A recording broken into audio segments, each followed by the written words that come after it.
नमस्कार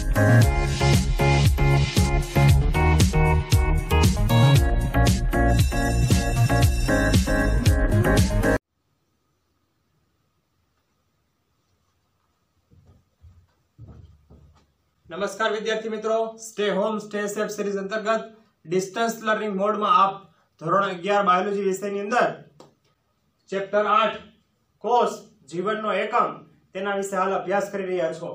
તેમની અંદર મુદ્દા નંબર 8.4.1 કોષીય આવરણ અને તેનું રૂપાંતરણ તેમની અંદર આપણે વાત કરી રહ્યા હતા। લાસ્ટ લેક્ચરની અંદર આપણે બેક્ટેરિયાના ઉદાહરણથી સમજ્યા હતા કે બેક્ટેરિયાના બહારની બાજુએ ત્રણ સ્તરીય આવરણ હોય છે, જેમાં ગ્લાયકોકેલિક્સ અને ત્યારબાદ કોષ દિવાલ અને ત્યારબાદ અંદરની બાજુએ કોષ રસ પટલ રહેલો હોય છે। હવે કોષીય આવરણ અને તેનું રૂપાંતરણ તેની અંદર કેટલીક અન્ય રચનાઓ પણ સમાવેશ છે, જેમ કે કશા। તો તેના વિશે આપણે વાત કરીશું। બેક્ટેરિયલ કોષો ચલિત કે અચલિત હોય છે, એટલે કે બેક્ટેરિયા અમુક એક પ્રકારના બેક્ટેરિયા પોતાનું સ્થાન ફેર કરી શકે છે, એક જગ્યાએથી બીજી જગ્યાએ જઈ શકે છે, જ્યારે અમુક એક બેક્ટેરિયા પોતાનું સ્થાન ફેર કરી શકતા નથી, એટલે કે તેઓ સ્થિર હોય છે।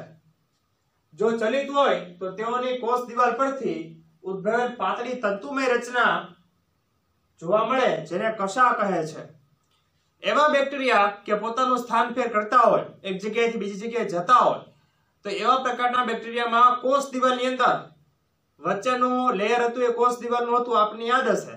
તો કોષ દિવાલના લેયરમાંથી એ સ્તરમાંથી એક પાતળી તંતુ જેવી રચના ઉત્પન્ન થાય છે। આ પાતળી તંતુ જેવી રચનાને કશા કહેવામાં આવે છે। જુદા જુદા બેક્ટેરિયામાં કશાની ગોઠવણી અને સંખ્યા જુદી જુદી હોય છે, એટલે કે જેવા પ્રકારના બેક્ટેરિયા અલગ અલગ બેક્ટેરિયામાં કશાની ગોઠવણી અને કશાની સંખ્યા એમાં તફાવત જોવા મળે છે, ફેરફાર જોવા મળે છે। બેક્ટેરિયાની કશા ત્રણ ભાગોથી બનેલી છે। પહેલો ભાગ છે તંતુ। કશાની સૌથી મોટી સંરચના છે। તંતુ એટલે પાતળા દોરે જેવો લંબાયેલી રચના। તંતુ એ કશાનો મુખ્ય ભાગ છે અને લાંબો ભાગ છે, કે જે કોષ સપાટીથી બહારની તરફ, એટલે કે બેક્ટેરિયાના કોષમાંથી બહારની તરફ લંબાયેલી રચના છે। એટલે પહેલો ભાગ થયો તંતુ। બીજો ભાગ હોય છે અંકુશ અને ત્રીજો ભાગ હોય છે તલકાય। કશાની અંદર ત્રણ ભાગો તંતુ, અંકુશ અને તલકાય। તલકાયને અંગ્રેજીમાં બેઝલ બોડી કહેવાય। કશા સિવાય પીલી અને ફિમ્રી પણ બેક્ટેરિયાની સપાટી પરની રચનાઓ છે, પરંતુ તે ચલિતતામાં કોઈ ભાગ ભજવતી નથી। કશા છે તે લંબાયેલી રચના હોય છે, લાંબી હોય છે, જ્યારે પીલી અને ફિમ્રી ખૂબ ટૂંકી રચના હોય છે તેની સાપેક્ષ। કશા એક કે બે આમ ઓછી સંખ્યામાં હોય છે, જ્યારે પીલી કે ફિમ્રી એ થોડા વધારે સંખ્યામાં આપણને જોવા મળે છે। પરંતુ પીલી કે ફિમ્રીનો કોઈ ચલિતતામાં માઇગ્રેશન કરવામાં, એક સ્થાનેથી બીજા સ્થાને જવામાં કશો રોલ નથી। પીલી લંબાયેલ નલિકાકાર રચના છે। પીલીનો આકાર કેવો, તો કે તે લંબાયેલ છે અને નલિકાકાર નળી જેવી રચના છે, જે વિશિષ્ટ પ્રોટીનથી બનેલી છે। આ પીલી શેનાથી બનેલી? પીલી એ પ્રોટીનથી બનેલી રચના છે। ફિમ્રી એ કોષ પરથી ઉદ્ભવેલ નાની નાની તંતુમય રચનાઓ છે। ફિમ્રી એ પણ કોષીય સપાટી પરથી ઉત્પન્ન થાય અને તેઓ પણ ખૂબ નાની નાની સંરચનાઓ છે। કેટલાક બેક્ટેરિયામાં તે પાણીના વહેણમાં જોવા મળતા પથ્થરો સાથે તથા યજમાન પેશીઓ સાથે ચોંટવામાં સહાયક થાય છે। પીલી અને ફિમ્રીનું કાર્ય અહીંયા બતાવેલું છે કે પીલી અને ફિમ્રી શું કાર્ય કરી આપે। કશા છે એનું કાર્ય ચલિતતાને લગતું હતું, એક જગ્યાએથી બીજી જગ્યાએ જવાનું હતું, પરંતુ પીલી અને ફિમ્રી ચલિતતામાં કોઈ ભાગ ભજવતા નથી।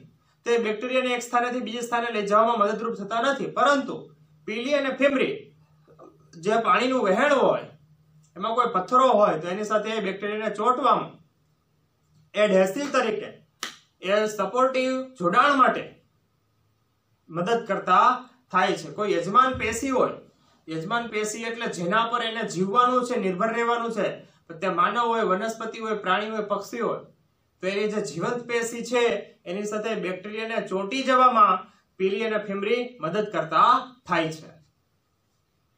મુદ્દા નંબર 8.4.2 રિબોઝોમ્સ અને સમાવેશ રચનાઓ.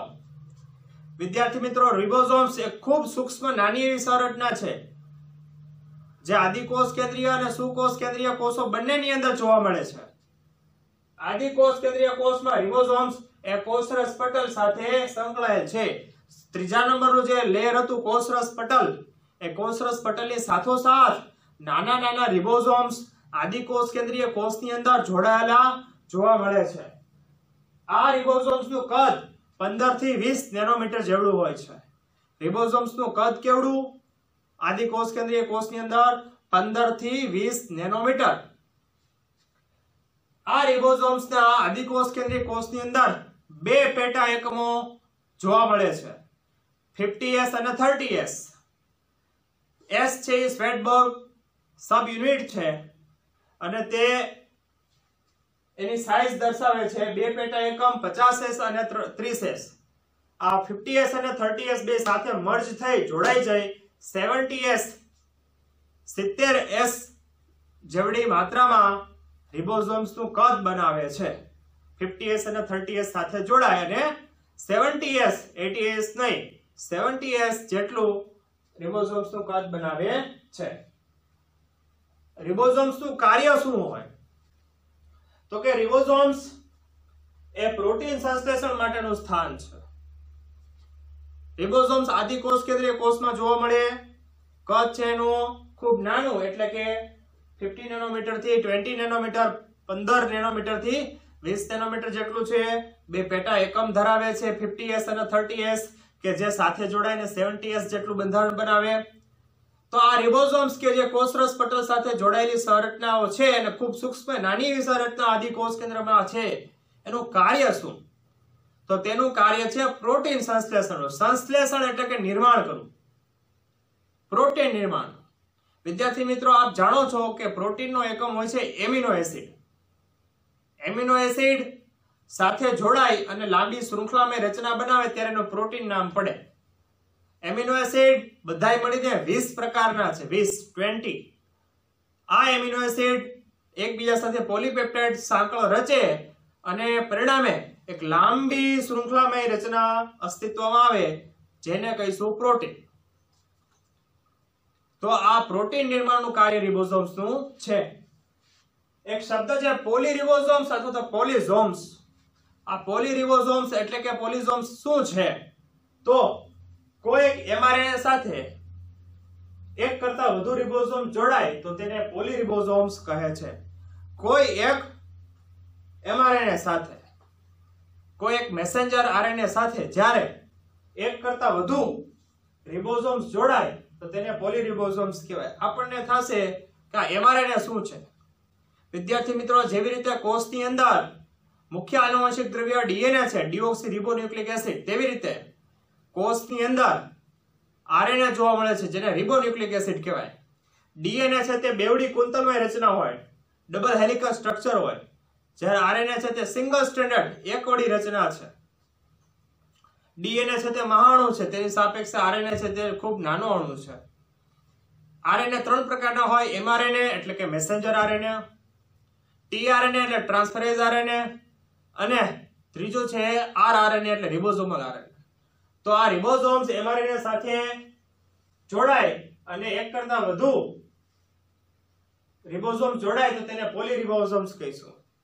એક mRNA ની સાથે સાથે એક કરતા વધુ રિબોઝોમ્સ જોડાવા, એક mRNA ની સાથે સાથે એક કરતા વધુ રિબોઝોમ્સ જોડાવા તો તેનું નામ પડી જાય છે પોલીરિબોઝોમ્સ અથવા તો પોલિઝોમ્સ. આ પોલીરિબોઝોમ્સ અથવા તો પોલિઝોમ્સ નું કાર્ય શું છે? પોલીરિબોઝોમ્સ અથવા તો પોલિઝોમ્સનું કાર્ય ભાષાંતર દ્વારા mRNA ની મદદથી પ્રોટીન નિર્માણનું કાર્ય કરે છે. અહીંયા એક નવો શબ્દ આવ્યો છે ભાષાંતર, ટ્રાન્સલેશન. DNA ઉપરની જે માહિતી છે એ DNA ઉપરની માહિતી મેસેન્જર RNA ની મદદથી કોષરસની અંદર જે પ્રોટીનના એકમ છે, એમિનો એસિડ છે, એને સાથે સાથે જોડવાની કામગીરી એટલે ભાષાંતરની કામગીરી કહેવાય. વિદ્યાર્થી મિત્રો, 3 શબ્દોથી આપણે પરિચિત થવાનું છે. પહેલો શબ્દ છે ડીએનએ રેપ્લિકેશન. જ્યારે ડીએનએ ઉપરથી નવું ડીએનએ બને તો એને ડીએનએ રેપ્લિકેશન કહેવાય. ફરીથી કહું છું, જ્યારે ડીએનએ ઉપરથી નવું ડીએનએ બને ત્યારે ડીએનએ રેપ્લિકેશન કહેવાય. જ્યારે ડીએનએ ઉપરથી એમઆરએનએ મેસેન્જર આરએનએ એટલે કે એના સંકેતોની રચના થાય ત્યારે ટ્રાન્સક્રિપ્શન કહેવાય. ટ્રાન્સક્રિપ્શન કહેવાય. અને જ્યારે એમઆરએનએ ઉપરથી પ્રોટીન નિર્માણનું કાર્ય થાય, એમિનો એસિડની સાંકળ બને ત્યારે ટ્રાન્સલેશન કહેવાય. અહીંયા પોલીરિબોસોમ્સ અથવા તો પોલિસોમ્સનું કાર્ય છે ટ્રાન્સલેશનનું. એટલે કે એમઆરએનએ ઉપરથી એમિનો એસિડને સાથે જોડી પ્રોટીન નિર્માણ કરવું, આ પોલિસોમ્સનું કાર્ય. એના પછીનો ટોપિક છે સૂક્ષ્મકાય રચનાઓ. સૂક્ષ્મકાય રચનાઓ પટલ વગરની હોય છે, પટલ વિહીન અને કોષરસમાં મુક્ત સ્વરૂપે જોવા મળે છે. આદિકોષ કેન્દ્રીય કોષની વાત કરીએ છીએ, એમાં સૂક્ષ્મકાય રચનાઓ છે માઇક્રોબોડીઝ. આ સૂક્ષ્મકાય રચનાઓ કોષરસની અંદર જોવા મળે અને તેઓ પટલ વિહીન અંગિકાઓ છે. ઉદાહરણ તરીકે ફોસ્ફેટ કણિકા, સિયાનોપાઇસિન કણિકા અને ગ્લાયકોજન કણિકા. જો એ કણિકાઓ શબ્દ છે એ કોઈ પટલ દ્વારા આવૃત અંગિકાઓ નથી. ફોસ્ફેટ યુક્ત હોય તો ફોસ્ફેટ કણિકાઓ, એવી રીતે સિયાનોપાઇસિન કણિકાઓ અને ગ્લાયકોજન કણિકાઓ. નીલહરિત લીલ એટલે કે સાયનોબેક્ટેરિયા, જાંબલી અને હરિત પ્રકાશ સંશ્લેષી બેક્ટેરિયામાં વાયુયુક્ત રસધાનીઓ પણ જોવા મળે છે. માત્ર બેક્ટેરિયા જ આદિકોષ કેન્દ્રીય કોષોમાં સમાવેશ નથી.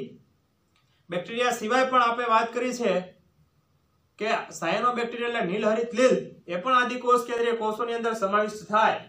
તો નીલહરિત લીલ, જાંબલી અને હરિત પ્રકાશ સંશ્લેષી બેક્ટેરિયામાં વાયુયુક્ત રસધાનીઓ પણ સાથે સાથે જોવા મળે છે.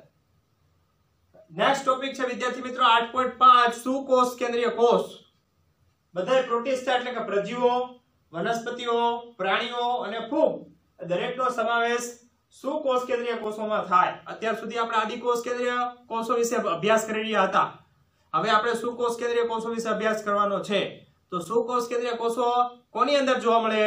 તો કે બધા પ્રોટિસ્ટા એટલે પ્રજીવોમાં જોવા મળે, વનસ્પતિઓમાં જોવા મળે, પ્રાણીઓમાં જોવા મળે, ફૂગની અંદર જોવા મળે. કોષરસમાં પટલમય અંગિકાઓની હાજરી હોય છે.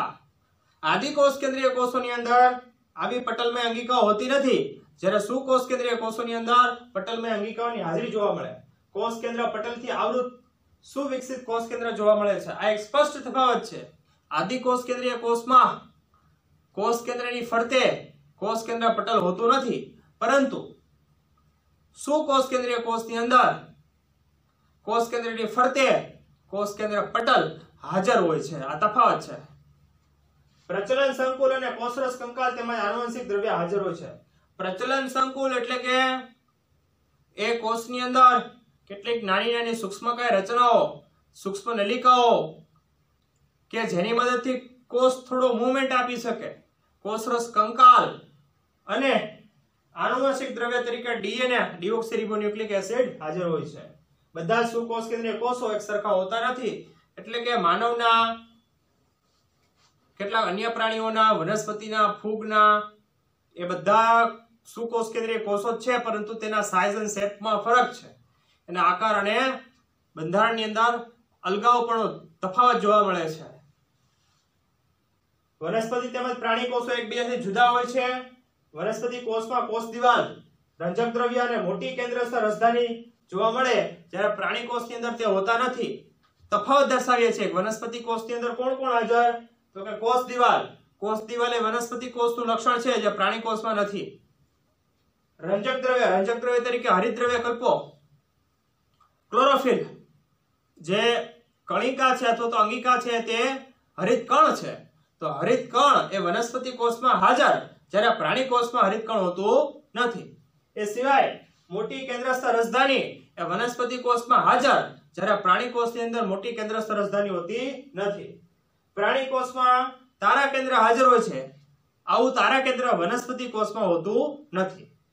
તફાવત તમે 9મા 10માના લેવલે પણ અભ્યાસ કરી ગયા છો કે વનસ્પતિ કોષ અને પ્રાણી કોષનો તફાવત આપો. વનસ્પતિ કોષની અંદર કોષ દિવાલ, હરિત કણ એટલે કે રંજક દ્રવ્ય, મોટી એવી રસધાનીઓ એ હાજર છે. જ્યારે પ્રાણી કોષમાં આવા હરિતકણ કે મોટી રસધાની કે કોષ દિવાલ એવું હોતું નથી. સાપેક્ષે આપણે એવું કહી શકીએ કે પ્રાણી કોષની અંદર તારા કેન્દ્ર હાજર છે, જ્યારે તારા કેન્દ્ર વનસ્પતિ કોષમાં જોવા મળતું નથી. વિદ્યાર્થી મિત્રો, પાછળના પેજ ઉપર વનસ્પતિ કોષ અને પ્રાણી કોષની આકૃતિઓ આપેલી છે. આપણે જે તફાવતના મુદ્દા કહ્યા એ તફાવતના મુદ્દા ત્યાં બંને આકૃતિઓની અંદર જોવા મળશે. આપે પ્રાથમિક અને માધ્યમિક કક્ષાએ ડુંગળીના છાલની અંદર એટલે ડુંગળીનું ફોલતા અંદર જે પ્લાસ્ટિક જેવું આપણને પડદો જોવા મળે છે, આવરણ જોવા મળે છે, તેનો નાનો એવો ટુકડો માઇક્રોસ્કોપની અંદર નિહાળેલો હશે તો ઈંટ જેવી રચનાઓ એમની અંદર જોવા મળે. એટલે વનસ્પતિ કોષો છે થોડા ઈંટ જેવા આકારના દેખાય, જ્યારે પ્રાણી કોષો થોડા ગોળાકાર જેવા લંબગોળાકાર જેવા આકારના દેખાય. વનસ્પતિ કોષનું જ્યારે અવલોકન કરીએ ત્યારે બહારની બાજુએ કોષ દિવાલ જોવા મળે. આવી કોષ દિવાલ પ્રાણી કોષમાં, દાખલા તરીકે માનવના ગાલના કોષો, માણસના ગાલના કોષોનું આપણે માઇક્રોસ્કોપમાં અવલોકન કરીએ તેવી પર્ટિક્યુલર બહુ જાડી એવી દિવાલ એટલે કે કોષ દિવાલ જોવા મળતી નથી. તો આ બંનેનો તફાવત છે. એની આકૃતિઓ આપણે શાંતચિત્તે જોવાની છે, સમજવાની છે અને ડ્રો કરવાનો પણ પ્રયત્ન કરજો. હવે આગળનો જે ટોપિક છે તે આપણે આવતા લેક્ચરની અંદર અભ્યાસ કરીશું. ધન્યવાદ.